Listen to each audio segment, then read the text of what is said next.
Bonjour à toutes et à tous, on démarre sans plus tarder ce tour de la presse sportive avec le résultat de la première demi-finale de la Coupe de France opposant l'OGC Nice au Petit Poucet Versailles. Malheureusement, la magie n'a pas opéré pour les pensionnaires de National 2 qui se sont inclinés 2-0, non sans démériter. À Nice, c'est évidemment la fête en ce mercredi matin. Tous au Stade de France, s'exclame Nice Matin dans son édition du jour. Une qualification que les Aiglons doivent à un homme comme le relaye si bien le progrès. Gouiri porte Nice vers la finale. L'international espoir français a ouvert la marque avant de délivrer un caviar pour son coéquipier Kasper Dolberg à la suite d'un enchaînement monstrueux qui lui a permis de se débarrasser de 3 adversaires. Pour l'équipe, Nice a été pro jusqu'au bout.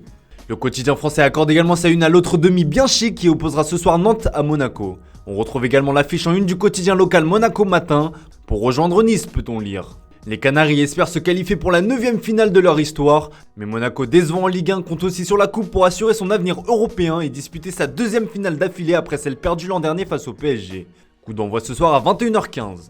On file en Angleterre où c'est également soir de coupe avec au programme les 8ème de finale. Et bien un coup de tonnerre a eu lieu avec l'élimination de Tottenham par Middlesbrough, pensionnaire de Championship. Une rencontre qui s'est jouée en prolongation après le 0-0 au terme du temps réglementaire. Un but de l'adolescent Josh Coburn, âgé de 19 ans, a éliminé les Spurs comme l'affiche le Daily Mail.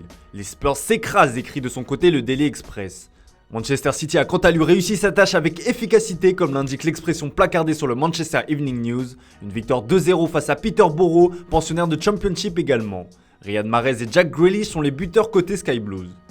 On reste outre-Manche avec une information qui ne va pas permettre à Manchester United de sortir de sa spirale négative. En grande difficulté sportivement, les Red Devils le sont également d'un point de vue financier. Comme le rapporte le Daily Star sur sa une, Manchester United croule sous les dettes et celles-ci s'élèvent à pas moins de 495 millions de livres, soit l'équivalent d'environ 592 millions d'euros. La dette des Red Devils s'approche le demi-milliard, s'inquiète le Daily Mirror. De son côté, le Manchester Evening News révèle le coût du licenciement d'Ole Gunnar Solskjaer et celui-ci s'élève à environ 12 millions d'euros. La famille Glazer va devoir mettre la main à la poche pour enflouer les caisses. Allez, on prend la direction de l'Espagne pour parler mercato avec le FC Barcelone. Le travail de Xavi commence petit à petit à porter ses fruits, mais la reconstruction du Barça est loin d'être terminée. L'un des chantiers principaux pour l'été prochain est la défense. Une défense quasi gratuite comme le relaye le Mundo Deportivo sur sa une. En effet, Noussaïr Mazraoui de l'Ajax, Andreas Christensen et César Azpilicueta de Chelsea sont tous les trois libres de tout contrat à l'issue de la saison. Pour le moment, le dossier le plus avancé concerne celui du défenseur danois. Le latéral gauche de Valence, José Gaya, est quant à lui en fin de contrat en 2023. Des cibles à moindre coût pour le Barça donc. Autre dossier en bonne voie, celui de Franck Kessié comme le rapporte l'Esportiu.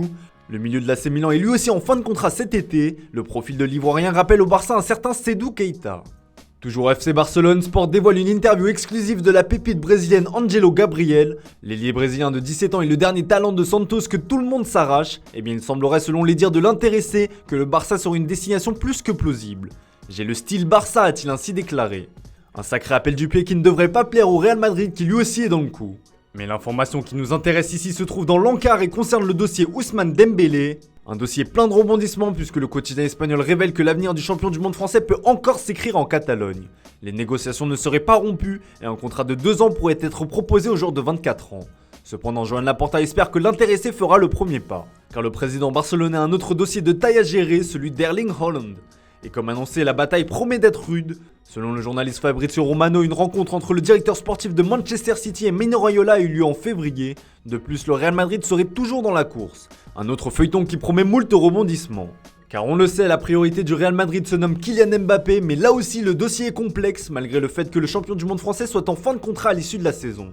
Mais le problème c'est que le PSG ne veut absolument pas voir partir son prodige. Comme le révèle le Parisien, le PSG a fait une nouvelle offre mirobolante au joueur de 23 ans.